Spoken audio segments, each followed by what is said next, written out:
Your son isn't really yours, my mother-in-law, Patricia declared, waving a piece of paper triumphantly in my face. Her perfectly manicured nails gripped the DNA test results like a weapon. I'm taking him to my house where he belongs.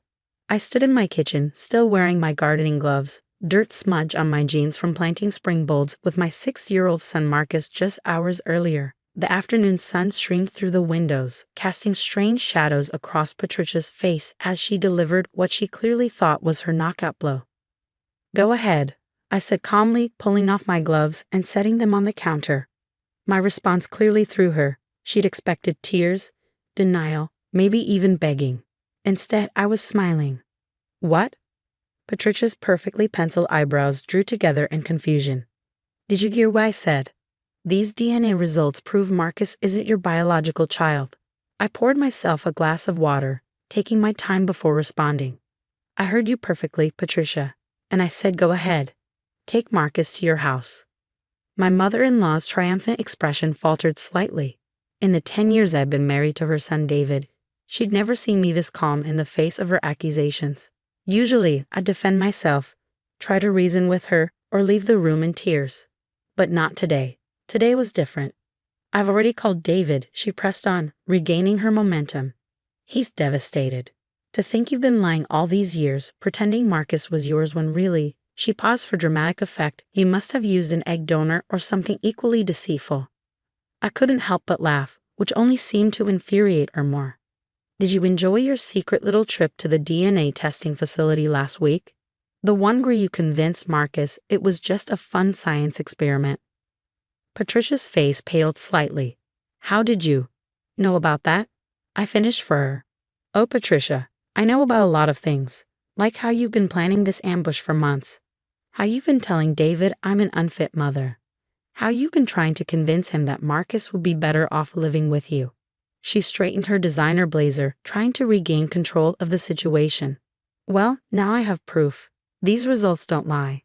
Marcus shares DNA with David and me, but not with you. You're not his real mother. I walked to my home office, Patricia trailing behind me like a shark sensing blood in the water. Opening my desk drawer, I pulled out a thick manila envelope. You're right about one thing, I said, turning to face her. Those results don't lie. Marcus does share DNA with you and David. And you're also right that I'm not his biological mother. Patricia's eyes lit up with vindication, but before she could speak, I continued. I've never claimed to be. In fact, it's all documented right here. The egg donation process, the IVF procedures, every legal document signed by David and me before Marcus was born. We chose this path together because I couldn't carry a child naturally. David knows everything. He was there every step of the way. The color drained from Patricia's face as I laid out document after document on my desk. But he said that he was devastated. I finished for her. Oh, he is. But not about Marcus's genetics. He's devastated that his own mother would go behind our backs, take our child for secret DNA testing, and try to use it as a weapon. I pulled out my phone and played a recording. Mom, how could you do this? David's voice filled the room. We've told you about the IVF, about Sarah's fertility struggles, about our decision to use an egg donor. Multiple times. This ends now. Patricia sank into my office chair, her hands trembling. But I thought, you thought you finally found a way to get rid of me, I said, my voice firm but not unkind. You thought you could use this to take Marcus away. But here's what you didn't consider, Patricia. Love and biology aren't the same thing. I carried Marcus for 9 months. I went through morning sickness, labor, midnight feedings. I'm the one who knows that he hates crusts on his sandwiches and needs his green dinosaur plushie to sleep. I'm his mother in every way that matters. Through the window, I could see Marcus playing in the backyard, his dark hair catching the sunlight as he dug in his sandbox. My son, in every way that mattered. David will be home soon, I continued. He left work early when I told him what you'd done. So yes, Patricia, go ahead and take Marcus to your house. Try to explain to a judge why you took a minor for medical testing without parental consent. Try to justify why you thought genetics trumped legal parenthood. See how that works out for you. Patricia's carefully constructed plan was crumbling around her, and we both knew it. But as I watched her struggling to process her failure, I felt an unexpected pang of pity. How empty must her life be to spend so much energy trying to destroy her son's happiness? You know what the saddest part is? I said softly. You've spent so much time trying to prove I'm not Marcus's real mother that you've forgotten how to be a good grandmother. You could have had a beautiful relationship with him, but instead you chose this. The sound of David's car pulling into the driveway cut through the tension. Patricia stood up quickly, gathering her purse and the now useless DNA results. This isn't over, she said, but her voice lacked its usual conviction. I smiled, gathering up my documents and returning them to their drawer. Actually, Patricia, it is. David and I agreed. This was your last chance. From now on, any contact with Marcus will be supervised, if it happens at all. As David's key turned in the front door, I watched my mother-in-law's face crumple with the realization that her perfect plan hadn't just failed. It had backfired spectacularly. She had tried to use my son's genetics to destroy me, never realizing that I'd been prepared for this moment all along. Through the window, I could hear Marcus's delighted cry of "Daddy" as David walked into the backyard. My family, built on love, choice, and commitment, not just DNA. And no amount of genetic testing could ever change that. The weeks following Patricia's failed DNA ambush brought changes I hadn't expected. David, usually so hesitant to confront his mother, became my fiercest defender. He blocked her number after she spent 3 days sending manipulative messages about protecting her grandson's interests. I should have done this years ago, he said one evening as we watched Marcus building a Lego tower in the living room. Every time she attacked you, I told myself she just needed time to accept you. I was wrong. I squeezed his hand, remembering all the times I'd hidden my tears after Patricia's helpful suggestions about how I could be a better mother. You're doing it now. That's what matters. But Patricia wasn't done. She started showing up at Marcus's school, trying to pick him up early. Thanks to our lawyer's foresight, we'd already alerted the administration of the situation. Each attempt was documented and added to our growing file. One afternoon, I received a call from Marcus's teacher, Mrs. Thompson. Mrs. Sullivan was here again, she said, referring to Patricia. This time she brought photos, trying to convince us she had evidence you were unfit. We escorted her off the property and called the police. What kind of photos? I asked, though I could guess. Mostly normal moments taken out of context. Marcus with a scraped knee, looking upset after a timeout. Nothing that suggests actual neglect. Mrs. Thompson paused. She seemed desperate. Desperate was the perfect word. Patricia had always been controlling, but this was different. Her mask of sophisticated superiority was cracking, revealing something darker underneath. The final straw came during Marcus's soccer game. I was cheering from the sidelines when I heard her voice behind me. You think you've won, but I've hired a lawyer, Patricia announced loudly enough for nearby parents to hear. We're going to prove you're an unfit mother. Did you know she can't even have children of her own? She stage whispered to another mom. I turned slowly, aware of the curious eyes watching us. Patricia, this is Marcus's game. Don't do this here. Do what? Tell the truth. She pulled out her phone. I have videos of everything. How you yell sometimes, how Marcus cried last week when you made him finish his homework before playing. A judge will see. See what? I interrupted calmly, that I'm a normal mother. That I set boundaries, that sometimes parenting is messy and imperfect. Other parents were moving closer now, drawn by the drama, but also, I realized, forming a protective circle around me. These were people who'd seen me volunteer at school events, host playdates, cheer at every game. Mrs. Harrison, one of the dads, called out, I think you should leave. Now. You don't understand, Patricia protested. She's not even his real mother. I understand perfectly, said Emma, another soccer mom. You're harassing my friend and disrupting our kids' game. Security is already on their way. Sure enough, the field's security guard was walking over. Patricia's face flushed as she realized her audience wasn't sympathetic. This isn't over, she hissed before storming off. That evening, after Marcus was asleep, David and I sat in our backyard, the spring air cool against our skin. I filed for a restraining order today, he said quietly.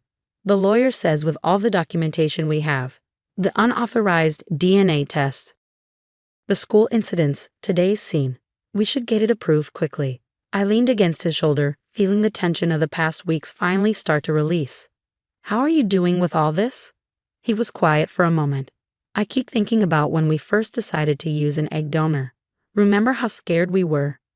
Not about the genetics, but about whether we'd be good parents. I remembered those days clearly, the fertility treatments that failed, the heartbreaking decisions, the hope that came with choosing another path to parenthood. And now look at us, he continued. We've got this amazing kid who loves science and soccer and has your exact same laugh. DNA be damned. Meanwhile, my mother, who shares his genetics, can't see past biology to love him properly. Or to love you properly, I added softly. She's hurting you too. David nodded, his eyes glistening in the dim light. You know what Marcus said to me yesterday? He asked if Grandma was sick because she keeps acting scary. Our 6-year-old shouldn't have to worry about that. I thought about Marcus's question, about Patricia's increasingly erratic behavior. Maybe she is sick, in a way. But that doesn't make it okay. We sat in companionable silence, listening to the distant sound of traffic and the wind rustling through trees. Despite everything Patricia had put us through, our family felt stronger than ever. She had tried to use genetics to drive us apart, but instead, she'd only proven how unimportant DNA really was to real family bonds. I got a call from the lawyer today too, I said finally. She thinks we should consider pressing charges for the unauthorized DNA test. Apparently, it's a form of medical assault to test a minor without parental consent. David tensed beside me. What do you think we should do? I thought carefully before answering. I think we need to send a clear message that this behavior won't be tolerated. Not just for us, but for Marcus. He needs to see that we'll protect him, even if it means making hard choices. He pulled me closer. When did you get so wise? Probably around the time I realized that being a mother has nothing to do with genetics and everything to do with love. As if on cue, we heard Marcus call out from his bedroom, probably another request for water, his favorite bedtime delay tactic. As we stood up to head inside, David caught my hand. Thank you, he said simply. For what? For being exactly the mother our son needs, DNA test or not. I smiled, remembering Patricia's triumphant face when she waved those test results at me. She had thought she was destroying my family, never realizing she was only proving how unshakable our bonds really were. 1 year later, I sat in our backyard watching Marcus chase fireflies at dusk. The restraining order against Patricia had been approved months ago, bringing a peace to our lives we hadn't realized we were missing. David sat beside me, both of us enjoying the warm summer evening and our son's delighted laughter. Mom, Marcus called out, running over with his hands cupped. Look what I caught. I leaned forward as he carefully opened his fingers, revealing the gentle blinking light within. Beautiful, I said, smiling at his proud expression. Remember what we learned about why they glow? Bioluminescence, he exclaimed, pronouncing the word carefully. Can we look it up in my science book again? David chuckled. Tomorrow, buddy, it's almost bedtime. As Marcus released the firefly, I thought about how much had changed since Patricia's DNA test scheme. The legal charges for unauthorized medical testing of a minor had resulted in a hefty fine and mandatory counseling sessions for her. More importantly, it had forced her to face the consequences of her actions. Last month, we'd received a letter from her therapist. Patricia had been diagnosed with narcissistic personality disorder and was finally getting help. While it didn't excuse her behavior, it helped explain the desperate need for control that had driven her to such extremes. Sarah? David's voice pulled me from my thoughts. Everything okay? I nodded, watching Marcus chase another firefly, just thinking about how sometimes the worst moments lead us to better places. He knew what I meant. After everything with Patricia, we'd started attending family therapy ourselves, learning to set healthier boundaries and communicate better. David had finally processed years of his mother's manipulation, understanding how it had affected his own parenting. Did I tell you what Marcus said at school yesterday? I asked, remembering the story his teacher had shared. They were discussing families in class, and someone mentioned that families had to share DNA to be real. Marcus stood up and said that wasn't true because love makes real families, not blood. David's eyes softened. He's pretty amazing, isn't he? He is, I agreed. And you know what? He got that wisdom from both of us, DNA or not. The doorbell rang, interrupting our moment. It was Emma from the soccer team, dropping off some forms for the upcoming season. As we chatted, she mentioned that she'd run into Patricia at the grocery store. She actually apologized, Emma said, sounding surprised. For making a scene at the game last year. Said she was getting help now. After Emma left, David and I discussed this new development. We'd received similar reports from other parents. Patricia making amends, acknowledging her behavior had been wrong. While we weren't ready to lift the restraining order, it was encouraging to see her taking responsibility. Maybe someday, David said thoughtfully, watching Marcus head inside for bedtime. Not now, but maybe someday she can have a relationship with him again. A healthy one. I squeezed his hand, understanding the mix of hope and caution in his voice. One day at a time. Later that night, after tucking Marcus in with his beloved green dinosaur plushie, I found David in our home office, looking at old family photos. He held up one from the day we brought Marcus home from the hospital. "Look at your face here," he said softly. "That's pure love. That's what makes a mother, not some DNA test." I sat beside him, remembering that day, the overwhelming joy, the fierce protectiveness, the absolute certainty that this was my son, regardless of genetics. "You know what's funny?"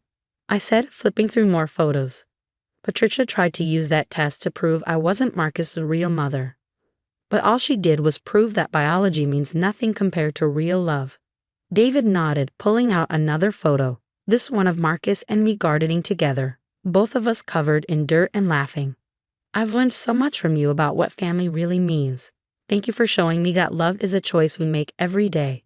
As we got ready for bed that night, I heard Marcus call out from his room. "Mom, can you come here?" I found him sitting up in bed, clutching his dinosaur. "What's wrong, sweetheart?" "I made you something at school today," he said, pulling a folded paper from under his pillow. "It's for Mother's Day, but I want to give it to you now." The paper revealed a carefully drawn family portrait, David, Marcus, and me surrounded by a huge red heart. Across the top, in his best 7-year-old handwriting, he'd written, "Love makes a family." I hugged him tight, feeling tears prick at my eyes. Patricia's DNA test had tried to prove I wasn't Marcus's mother, but this crayon drawing proved everything that really mattered. In the end, she had failed to understand the most basic truth, that motherhood isn't determined by genetics, but by love, choice, and dedication. As I kissed Marcus goodnight and turned out his light, I felt a deep sense of peace. We had weathered Patricia's storm and emerged stronger, our bonds reinforced by the very attack meant to break them. Our family's foundation wasn't built on DNA, but on something far more powerful, the daily choice to love, protect, and cherish each other, no matter what.